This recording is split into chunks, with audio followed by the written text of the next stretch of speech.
Baiklah, Assalamualaikum warahmatullahi wabarakatuh. Perkenalkan, nama saya Nopriadi dengan NIM 0502128188230060. Kali ini saya akan menjelaskan tentang macam-macam pelumas pada bantalan. Video yang saya buat untuk memenuhi tugas elemen mesin dari dosen Pak Pari. Baiklah, langsung saja.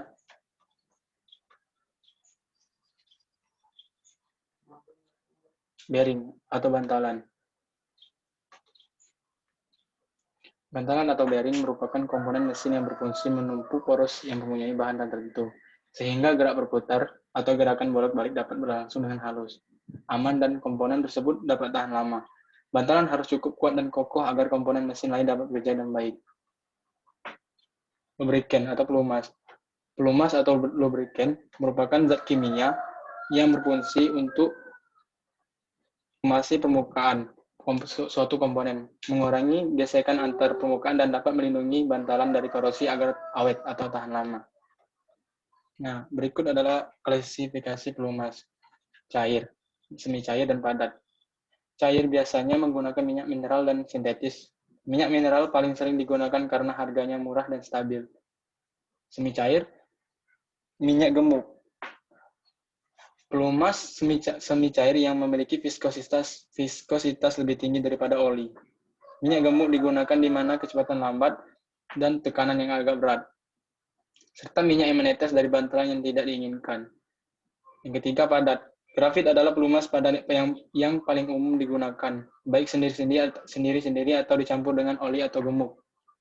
Pelumas padat berguna dalam mengurangi gesekan di mana lapisan minyak tidak dapat dipertahankan karena tekanan atau suhu, dan pelumas padat harus lebih lembut dari bahan yang dilumasi. Sifat-sifat pelumas ada 7. Yang pertama, viskositas, sifat berminyak, kepadatan, indeks viskositas, titik nyala, titik api, titik tuan, dan titik beku. Yang pertama, viskositas atau kekentalan. Viskositas adalah ukuran derajat fluiditas cairan, di mana sifat fisik yang dengannya oli dapat membentuk, mempertahankan, dan menawarkan ketahanan terhadap pemotongan film penyangga di bawah panas dan tekanan.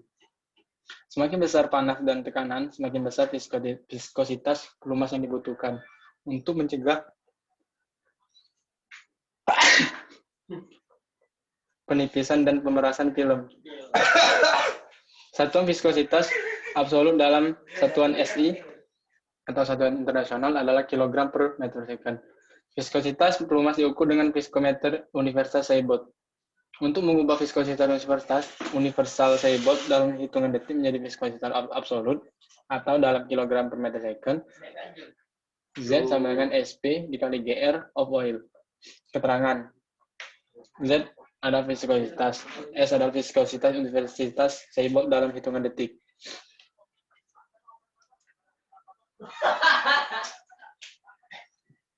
Arti mendasar dari viskositas dapat dipahami dengan mempertimbangkan pergerakan pelat datar di bawah gaya P sejajar. Dengan pelat stasioner, kedua pelat dipisahkan oleh lapisan tipis fluida pemanas dengan ketebalan H. Seperti yang ditunjukkan pada gambar berikut, di mana partikel pelumas melekat kuat ke pelat bergerak dan stasioner. Nah, sifat berminyak. Sifat berminyak ini adalah properti gabungan pelumas dan permukaan bantalan yang bersentuhan. Ini adalah ukuran kualitas pelumas di bawah kondisi di batas, di mana logam dasar ke logam disegah hanya dengan film yang diserap. Tidak ada ukuran pasti dari sifat berminyak. Selanjutnya, kepadatan. Properti tidak ada hubungannya dengan nilai pelumas, tapi berguna dalam mengubah viskositas kinematik menjadi viskositas absolut. Secara matematis atau rumusnya, viskositas absolut sama dengan rho dikali viskositas kinematik dalam meter kuadrat per second, di mana rho sama dengan densitas minyak pelumas. Selanjutnya, indeks viskositas. Istilah indeks viskositas digunakan untuk menunjukkan tingkat variasi viskositas dengan suhu. Selanjutnya, titik nyala. Titik nyala ini adalah suhu terendah di mana oli mengeluarkan uap yang cukup untuk mendukung kilatan sesaat tanpa benar-benar membakar oli saat api dibawa dalam jarak 6 mm di permukaan oli. Titik api. Titik api adalah suhu di mana minyak mengeluarkan uap yang cukup untuk membakarnya terus-menerus saat dinyalakan. Yang terakhir yaitu titik tuang dan titik beku. Titik tuang atau titik beku adalah suhu di mana minyak akan berhenti mengalir saat diinginkan. Nah, istilah yang digunakan dalam bantalan. Hidrodinamik bantalan. Bantalan jurnal hidrodinamik ditunjukkan pada gambar. Di samping di mana O adalah pusat jurnal dan O adalah pusat dari bantalan. Maksudnya O aksen. D sama dengan diameter bantalan. D kecil diameter jurnal. I panjang bantalan. Istilah-istilah berikut digunakan dalam jurnal hidrodinamik. Nah, ada beberapa subjek dari bantalan tersebut. Yang pertama, jarak bebas diametral. Itu perbedaan antara RH, diameter bantalan, dan jurnal. Secara sistematis, izin diametral C sama dengan D besar dikurang D kecil. Yang kedua, jarak radial. Ini adalah perbedaan antara jari-jari bantalan dan jurnal.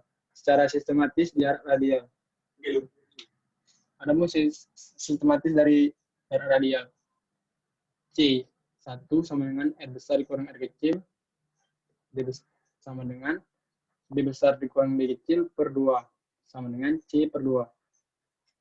Yang ketiga, rasio jarak diametral. Ini adalah rasio jarak diametral dengan diameter jurnal. Secara sistematisnya sebagai berikut. Sama dengan C per D sama dengan D besar dikurang D kecil per D. 6. Sekian paparan materi dari saya mengenai macam-macam bantalan dan istilah yang digunakan. Saya Nopriadi.